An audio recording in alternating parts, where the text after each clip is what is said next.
Halo Sobat Subscriber Indonesia, kembali lagi bersama saya Widodo dan inilah Ngopi, ngobrol bareng penduduk negeri.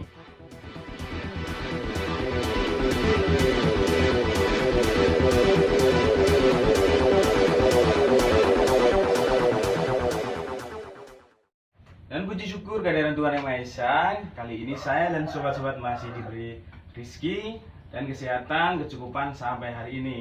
Dan semoga kita selalu dijauhkan dari virus corona dan virus yang lainnya.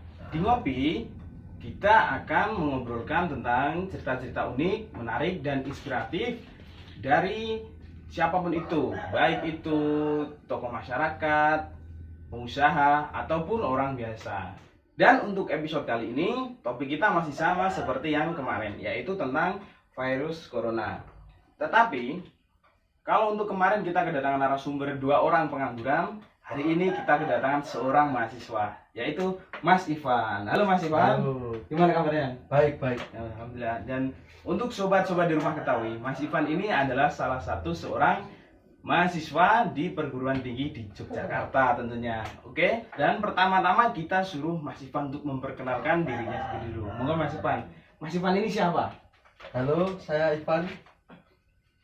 Katanya jadi mahasiswa, jadi saya mahasiswa. Tapi swasta. Gak apa-apa, yang penting mahasiswa, mencoba menjadi mahasiswa. Dan untuk kali ini Mas, menurut Mas Ivan corona ini apa sih? Kok dampaknya kayaknya luas sekali ya? Corona itu menurut saya itu perspektif masing-masing orang ya. Ada yang mengatakan bahwa corona itu ya nggak tahu, tapi menurut saya pribadi corona itu ya sama seperti kebanyakan orang ya, yang diberita itu ya pandemi yang secara global itu seluruh dunia mengalami seperti ini. Dan pasti dampaknya juga banyak sekali bagi manusia yang tinggal di planet ini itu. Semuanya kena ya? Iya. Sekali ya dampaknya. Karena bahkan kemarin kan sempat ada beberapa atlet, artis, bahkan presiden juga ada yang kena. Berarti kan itu menurut saya Oh iya, infonya pandemi juga. ada ya itu ya presiden. Iya. Ya, dia kena ya. Kalau untuk Mas Ivan dampaknya sendiri apa ini? Yang Anda rasakan sebagai seorang mahasiswa, apakah dampaknya yang paling terasa gitu? Ada beberapa sih. Kayak misalnya di perkuliahan ya. Di perkuliahan itu dari awal tahun kemarin itu udah kuliahnya offline di rumah. Dan ya yang biasanya kita bisa ketemu teman, bisa ke kampus, itu sekarang udah enggak. Kita virtual semua dari rumah. Dan karena kita tinggal di desa, ada beberapa halangan untuk virtual, seperti pertama sinyal, yang kedua juga karena saya juga masih gimana ya, saya itu kuliah itu masih agak ada kesulitan gitu. Tapi biasanya kalau offline itu saya pasti kumpul sama teman-teman saya untuk cari tahu ini itu. Tapi sekarang ya kendalanya itu jarang ketemu sama teman kan, jadi agak sulit untuk, jadi ya kita harus berusaha sendiri. Kita mungkin tutorial ya di YouTube gitu sih. Ya agak sulitnya di situ sih. Berarti itu mulainya dari awal tahun ya? Iya, awal tahun itu kalau nggak salah corona udah ada belum? Atau masih di itu yang luar negeri itu belum sampai sini? Oh iya, Mas. Tapi kan udah ada kabar bahwa kampus di Jogja itu mau bukan libur tapi kuliah dari rumah. Itu kan Gara-gara corona atau emang iya, program di rumah? bulan Maret apa ya, nggak salah. Gara-gara corona? Bulan Maret ya, Sen? Bulan Maret. Kemudian Mas Ivan ini tinggalnya di mana? Di desa atau di kota? Iya, di desa. Jadi berpengaruh untuk sinyal ya? Tadi sinyal susah. Terutama sinyal. Karena tapi juga ada subsidi dari kampus. Kemarin itu ada pembagian kuota itu. Tapi kan kalau misal kota kota dapat, tapi kalau sinyal masih sulit kan juga agak terkendala di sini. Oh ya, di pedesaan tentunya ada banyak kendala ya untuk sinyalnya ya? Walaupun mungkin kita harus ke pojok dulu atau kemana, ke tempat yang pastinya banyak sinyal kan, tapi juga kita harusnya bisa di rumah ngerjain tugas-tugas, ngerjain kuliah itu, tapi kita harus kemana dulu yang ada sinyalnya. Pasti menghabiskan tenaga yang lebih ya, waktu yang lebih ya kalau untuk mahasiswa yang sekiranya di desa ya. Dan kita kan sebelumnya belum pernah melakukan itu, jadi kayak kaget aja gitu kan, kayak belum terbiasa aja. Tapi karena seiring berjalannya waktu ya kita akhirnya bisa menyesuaikan gitu. Dan itu sampai sekarang apakah Mas Ivan udah terbiasa? Kan sekarang udah ibaratnya coronanya sudah berjalan lebih dari 6 bulan. Apakah Mas Ivan udah terbiasa untuk itu? Ya karena kita dituntut seperti ini dan semuanya menganggap ini adalah normal yang baru, ya kita harus mau tidak mau kita harus bisa. Dan sekarang ya saya udah mulai bisa. Ya. Kalau untuk kemarin sebelum corona ini Mas Ivan ngekos atau dari rumah berangkatnya kuliah? Nah, karena jarak rumah saya dari ke kampus itu kan lumayan, sekitar 1 jam ya kalau di perjalanan itu. Jadi saya memilih untuk kos. Sekitar 50 kilo ya berarti ya? Ya sekitar segitulah. Jadi harus kos ya, sebenarnya nggak kos itu nggak apa, tapi kan capek di badan. Oh iya. Saya memilih kos. Benar sekali. Kan ketemu teman juga lebih mudah kalau kos itu Pak, tinggal bisa dekat dengan kampus, kita tidak tergesa-gesa saat berangkat ke kampus dan lain sebagainya. Pokoknya saya pilih kos. Terus sekarang setelah ada corona ini? Nah, kemarin itu saya sempat pas kan udah beberapa bulan ini kuliah di rumah ya, saya tetap masih ngekos. Siapa tahu semester berikutnya itu udah kuliah offline. Iya, dan kuliah udah offline. Ternyata belum. Karena itu membuat saya pikir itu akan boros ya, karena kosnya kan tidak saya pakai, dan akhirnya saya 2 bulan kemarin memutuskan untuk tidak kos lagi. Saya pindahan ke rumah semua. Karena kos juga udah beberapa bulan ini udah nggak saya pakai, jadi ya kayak terbuang gitu kan. Jadi kos nggak dipakai tapi biaya masih tetap harus bayar ya. Dan juga. Dan sekarang berarti Mas Ivan ini mulai ibaratnya berkuliah daring dari rumah. Terus untuk tanggapan orang tua gimana? Biar kan biasanya jauh dari orang tua kan, orang tua fokusnya oh iya anak saya nggak di rumah karena dia kuliah. Tapi sekarang kan banyak di rumah. Apakah ada orang tua yang berbicara atau mereka beranggapan kok di rumah terus? Iya. Karena dia itu, mereka orang tua juga bener kan, dia tuh tanya cuman kapan kuliah offline-nya. Saya juga belum tahu karena ini kan pandemi masih berlangsung, belum ada kabar bahwa ini sudah membaik gitu kan. Dan pihak kampus pun juga belum memberi pengumuman terkait harus kuliah offline-nya ditentukannya kapan. Bahkan mungkin nggak hanya di Jogja kali, di luar Jogja mungkin juga belum, masih kuliah virtual ya. Jadi ya itu aja sih. Kalau untuk informasi ada nggak Mas? Kapan kayaknya ada informasi dimulai lagi? Dengar kemarin semester depan, jadi tahun depan. Tapi nggak tahu, semoga itu terjadi. Karena saya udah bosan sekali di rumah. Sudah bosan di rumah ya. Suntuk sekali, udah mau ngapain gitu kan.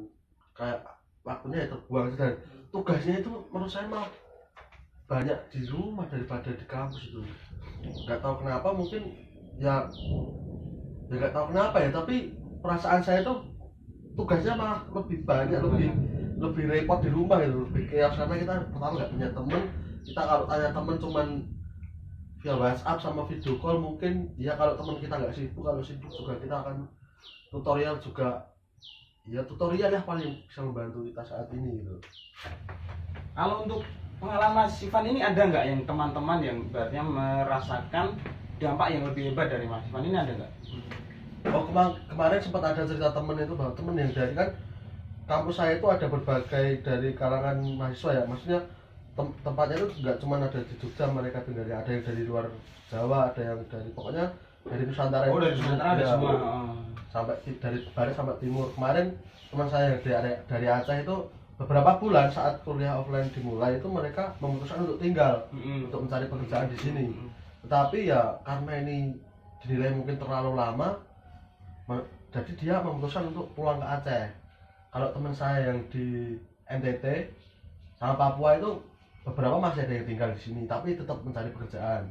Itu harus, karena bertahan hidupnya juga ya kan, karena juga pandemi ini kan berdampak bukan hanya sama mahasiswa, pelajar, pekerja, semuanya kan. Jadi mungkin orang tuanya juga di sana mungkin ada kendala pekerjaan karena pandemi ini, jadi mereka harus berusaha untuk. Jadi ketika keluarga di rumah juga terkena dampak virus corona, para mahasiswa yang nggak bisa pulang tetap harus bisa bertahan ya di kota ya. Jadi mereka ini kerja atau bagaimana? Kerja, ada yang kerja.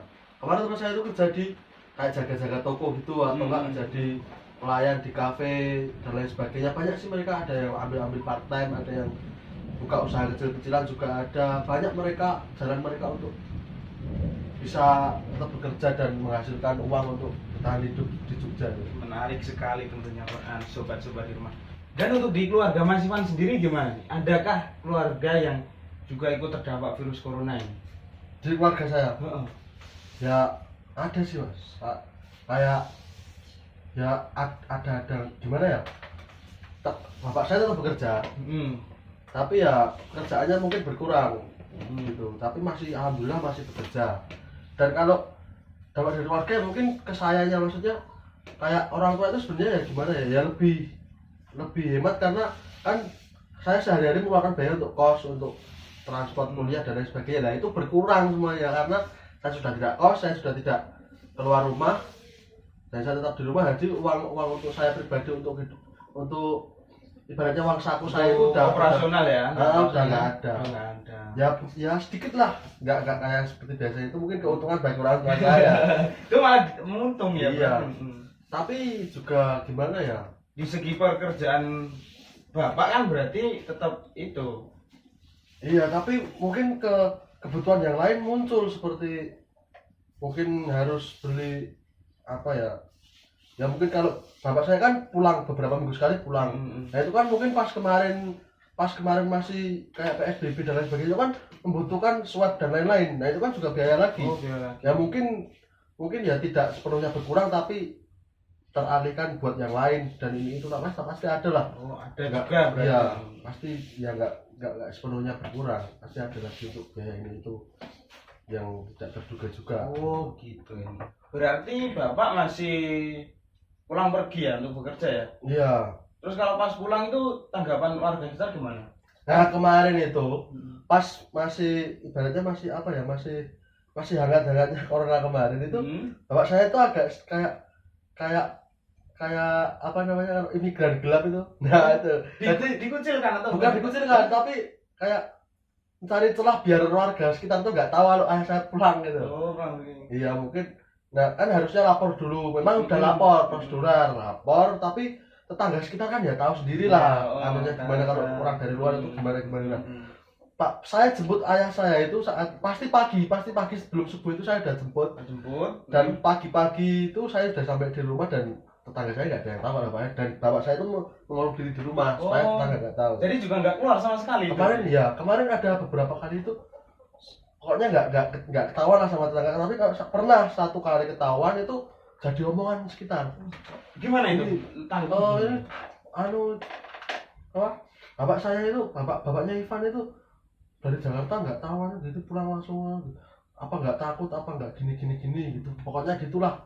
Ya ketakutan warga sekitar kan ya nggak boleh disalahkan, ya pasti ada gitu kan, tapi kan dari ya alhamdulillah tidak terjadi apa-apa. Terus di swab juga nggak reaktif, non reaktif, nggak, pokoknya nggak negatif lah ya. Tapi untuk menghindari omongan negatif tetangga aja, meskipun udah melalui protokol, omongan negatif itu tetap ada ya. Ada. Waktu dengar itu gimana kemarin, waktu dengar omongan tetangga ibaratnya gitu? Ya gimana ya, nggak, ya perasaan nggak enak aja sebenarnya, tapi kalau gimana ya nggak gimana, soalnya juga yang toh bapak saya pulang ke rumah saya, nggak ke rumah tetangga saya, nggak ada masalah gitu kan. Kita juga jarang apa ya namanya, jarang interaksi dengan tetangga karena kan waktu itu kan masih pada takut ya, masih pada was-was gitu kan. Jadi kita tetap di rumah aja, dan bapak juga di rumah terus gitu. Bapak juga disiapin kamar biasanya sama ibu tuh, nggak, kamarnya sendiri. Oh jadi waktu itu ya memang bapak juga menjaga keluarga ya, ya. Biar keluarga. Gimana caranya tetap dekat dengan keluarga tapi tetap tetap menjaga satu sama lain gitu. Iya. Itu seumpama di rumah seminggu dia sendiri gitu. Iya. Sekarang masih atau udah enggak? Udah enggak, sekarang udah lebih leluasa. Ya. Udah lebih leluasa, enggak seperti dulu di sini. Iya. Karena di tetangga juga kan ada yang merantau sebetulnya. Sama. Iya. Dan semakin kesini ya mereka semakin oh iya ya nggak apa-apa ya nggak apa-apa sebenarnya. Karena juga nggak pulang aja ke keluarga kalian gitu kan. Kalau pulang pasti ya sama keadaannya sama seperti saya gitu. Jadi mereka mengertinya saat itu juga mereka mengerti kalau nggak apa-apa, kalau pulang asalkan tetap protokol itu tetap ditamakan. Dan selama Mas Ivan ini dirumahkan, apakah Mas Ivan bisa fokus ini belajarnya atau lebih banyak mainnya? gimana ya, saya kadang-kadang kaget karena ini di HP saya atau di laptop saya itu notifikasinya itu sering terlambat tugas itu. Kadang-kadang saya itu cuman ya lihat-lihat gini kok nggak ada tugas, padahal sebenarnya tugas itu banyak sekali. Dan muncul di notif itu H-1, H-2 itu baru saya kaget kelabakan saya harus mengerjakan tugas itu. Itu kenapa kok bisa? Nggak tahu ya, HP saya mungkin HP saya yang itu mungkin. Tapi Mungkin nggak HP tahu atau ya. mungkin sinyal atau emang adminnya yang memberitahu itu Kalau- sukanya terlambat. Kalau adminnya kalau dosen saya mungkin enggak sih, tapi enggak. mungkin ya antara sinyal sama HP saya itu, karena HP saya juga HP yang sangat biasa untuk saat ini, jadi mungkin karena itu. Jadi saya harus buka Gmail, saya harus rajin-rajin tengok itulah supaya saya nggak ketinggalan tugasnya. Berarti ketika mahasiswa di rumah kan itu mereka daring juga dibutuhkan alat yang memadai ya Iya. sebenarnya ya. Nggak bisa asal HP bisa internet Iya. bisa digunakan untuk Dan di rumah. kebetulan laptop saya itu nggak ada kameranya, jadi kalau aplikasi meeting Zoom itu saya nggak bisa dilihat sama dosen saya. Terus akhirnya ya bersyukurnya dosen saya mau mengerti bahwa laptop saya nggak ada kameranya, terus berarti saya nggak bisa terus. Tadi masih dianggap masuk gitu ya? Iya, karena kan akun saya juga masuk di situ. Untuk Mas Ivan ini berapa bersaudara di rumah? 2, saya anak pertama dan saya punya adik. Nah, gini, adik saya kan masih SMP, baru lulus SD ke SMP. Kemarin juga sempat ribet sekali pendaftarannya karena pendaftarannya nggak seperti biasa kan, online dan lain sebagainya. Itu karena corona pendaftarannya jadi ribet. Dan mau tidak mau adik saya itu harus punya handphone untuk kegiatan belajar mengajar di rumah. Oh, Nah, gimana itu? mau tidak mau orang tua saya beliin di HP, tapi gimana ya, bukan salah gunakan tapi lebih ke memang banyak digunakan untuk main game daripada untuk jadi malah ya itu serunya di situ. Kadang kan karena saya di rumah itu kan kamarnya sendiri. Setiap hari adik saya itu ke kamar saya itu tahunya orang tua saya dia itu main belajar. Padahal dia main game. Itu seru sekali sebenarnya. Dan ya gimana ya, saya tahu kayak saya nonton film aja dia adik saya berbohong dan gimana sih, tahu nggak maksud saya? Iya. Kayak saya melihat film, wah ini seru sekali. Saya juga tidak berusaha menjatuhkan adik saya juga tidak berusaha gimana, pokoknya kalau orang tua saya pas di rumah itu pas saya di kamar itu saya bilang adik saya jangan seperti itu. Jadi untuk adik Mas Ivan ini kemarin setelah dia pendaftaran dia langsung ibaratnya belajar di rumah gitu. Langsung jarang sekali masuk mungkin baru-baru akhir-akhir ini ya masuk itu mungkin seminggu 1 kali untuk mengumpulkan tugas. Nah selain itu mereka belajar di rumah, mengerjakan tugas di rumah, bahkan UTS kemarin juga di rumah. Iya. Dan ternyata ketika disuruh belajar di rumah, waktu yang biasanya harusnya untuk belajar malah kebanyakan buat main game karena HP-nya baru gitu ya. Karena orang tua saya tidak tahu, mungkin karena dia belajar, padahal kan tidak sepenuhnya belajar, dan itu menurut saya juga manusiawi, tapi kan ada waktunya juga. Harusnya gitu ya, Iya. katanya juga ya.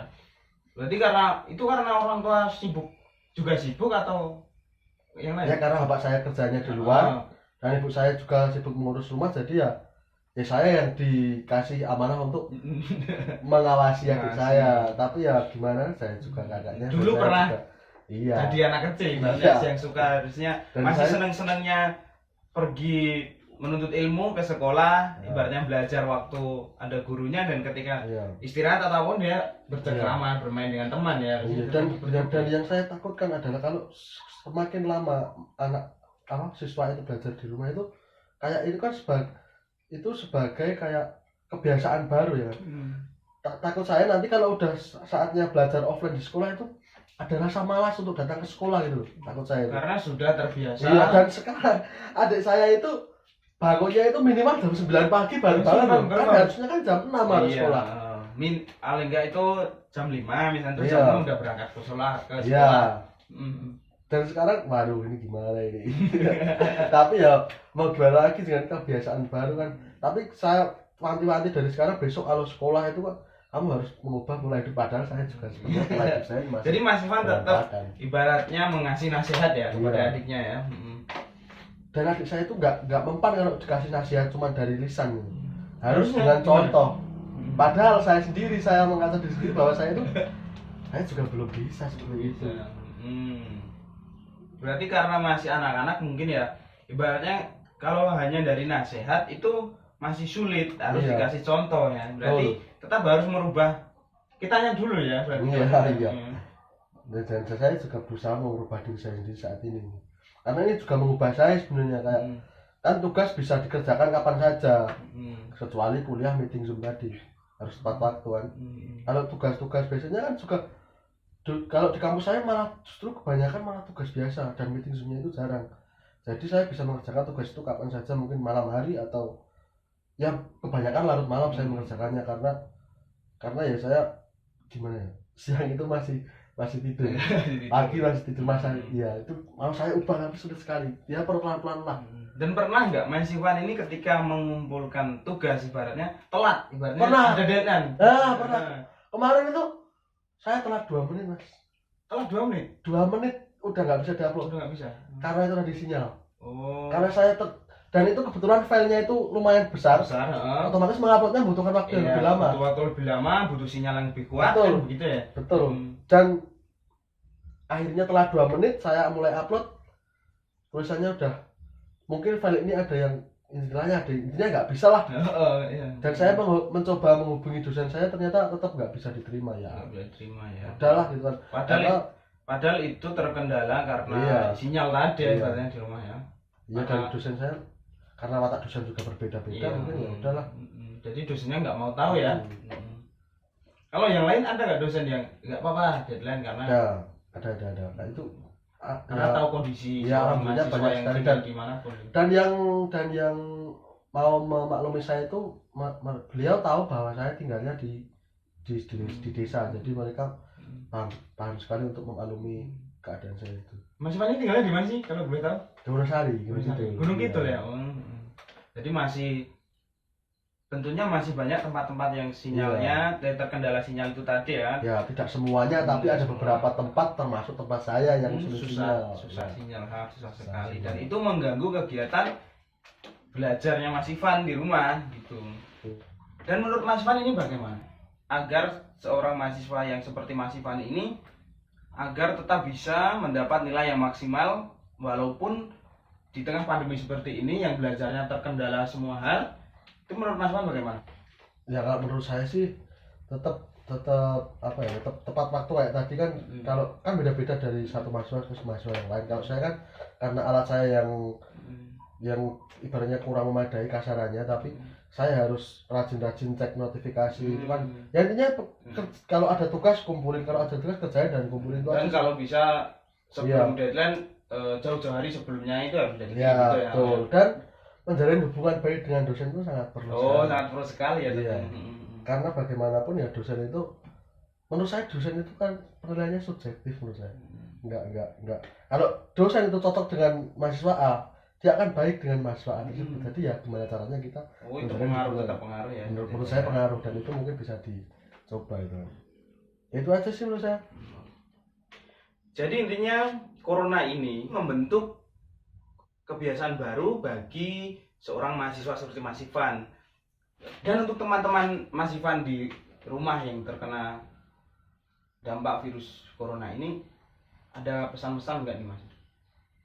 Ya, untuk teman-teman semuanya yang bernasib sama seperti saya sebagai pelajar atau mahasiswa atau mahasiswi semuanya, tetap semangat aja, tetap jaga kesehatan kalian karena kesehatan sangat penting sekali. Di saat seperti ini kesehatan itu rentan, maksudnya rentan itu kayak saya flu sedikit nanti adakan negatif dari kata-kata orang lain. Mungkin menurut saya juga jaga kesehatan, terus semangat terus, dan tetap mencoba untuk menjalani hidup normal yang baru seperti saat ini. Oke, terima kasih Mas Ivan hari ini sudah datang ke sini ya. Siap. Dan itu tadi sobat-sobat di rumah, itu tadi adalah ngobrol kita kali ini bersama Mas Ivan. Dan tentunya pantengin ngopi kita selanjutnya bersama orang-orang penduduk negeri kita yang tentunya punya cerita unik, menarik dan inspiratif. Dan untuk sobat-sobat di rumah, saya mohon like, subscribe, and share ya. Terima kasih, salam Indonesia.